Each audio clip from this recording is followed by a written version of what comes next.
Once upon a time, on a sad Valentine, in a place known as Hanniger Mine, a legend began. Every woman and man would always remember the time. Hi guys, in this DVD I'll be doing a review of a film that came out relatively recently, and of course the original of this, in my opinion, a classic horror.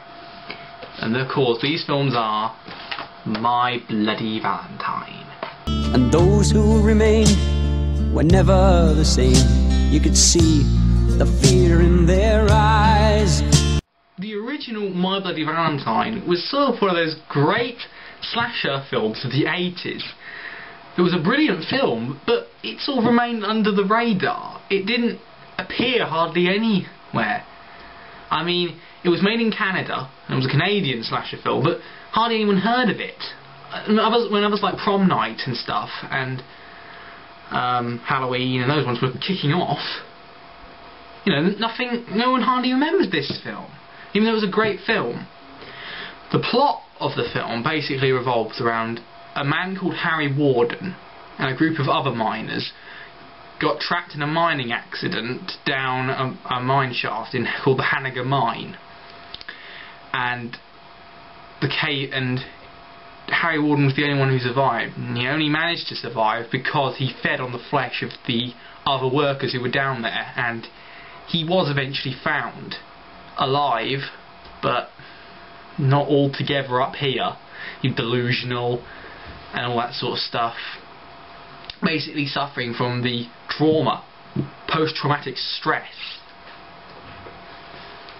and he eventually went crazy, and he escaped from a mental hospital one year later on next Valentine's Day, and killed the two people that were responsible for the death, for the cave-in, because those two guys weren't paying any attention. They just wanted to get to the Valentine's dance of this town, and Harry Warden had his revenge, and the town remained scared about this for years and years, until eventually, I think it's 20 years later or something, the town hold another Valentine's Day dance. But 10 years later, the killings start happening again by a person in a miner's outfit wielding a pickaxe that resembled Harry Warden when he went on his killing spree 20 years previous.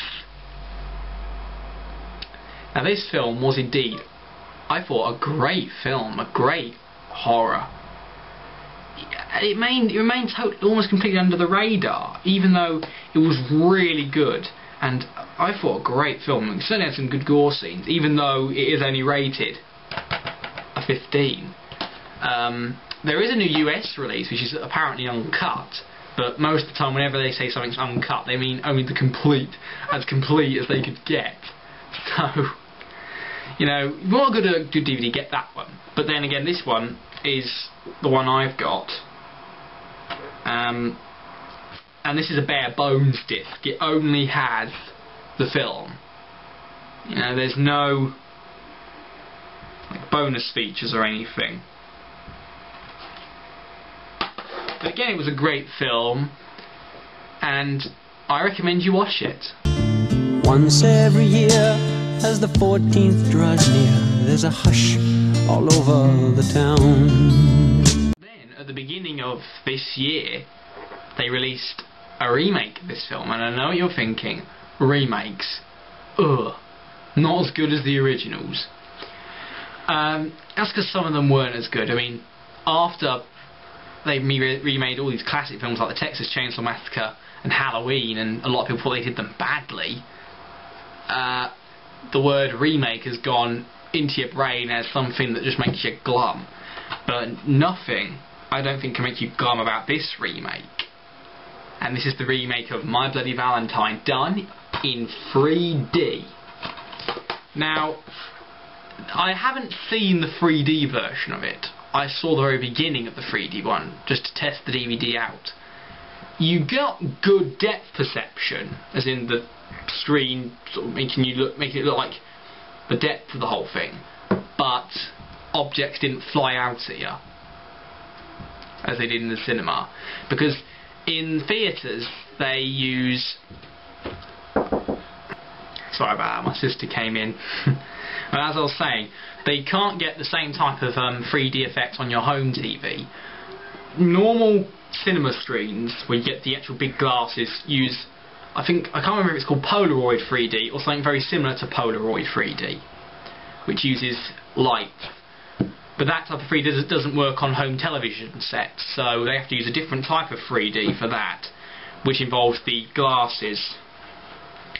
And they are good, but not as good, because the objects don't fly out the screen. You get good depth perception, but no. Anyway, going on to the film, this was actually a good remake, and one of the best remakes I've ever seen.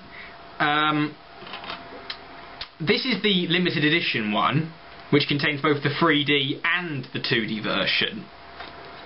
And of course you get two sets of 3D glasses for you and a friend to watch that version, to watch the 3D version with. And it was a good film. Basically, in this film, they've changed quite a few things.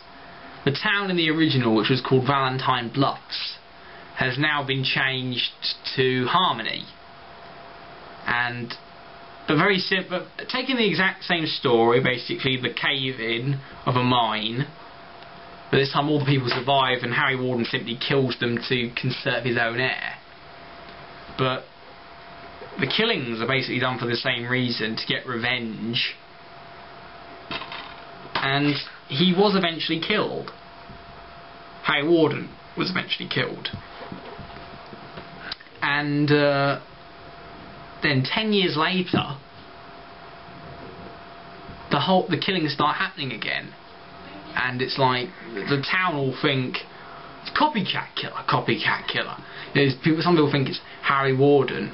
So, and that's as much as I'm going to say, great surprise at the end. I'm not going to ruin that surprise, but I will say this: you can make up your own opinion as you go along. Is it a copycat killer, or is Harry Warden really returned from the grave? And that's what everyone in this film is trying to work out. This is a great film, contains great gore effects. Now this is the limited edition. On side A you get the 2D version, and on the side B you get the 3D version, which you need the 3D glasses for, of course. And this also contains special features. It includes an audio commentary with director Patrick Lucia, I think that over, and co-writer Todd Farmer. And it contains two documentaries: Deep Inside My Bloody Valentine, which explains about where they filmed the film, and Sex, Blood and Screams, which goes into the special effects, both of which obviously contain interviews with the cast and crew. On the whole, this is a great movie and a great remake. Some remakes in the past were not as good, but this one was good. So I recommend you watch this as well. Now I'm sorry this review wasn't as long as some of my usual ones, but I'm explaining more to try and make it get longer. So this is the end of this review, and in the next review, don't know what I'll be doing, but it'll be something good.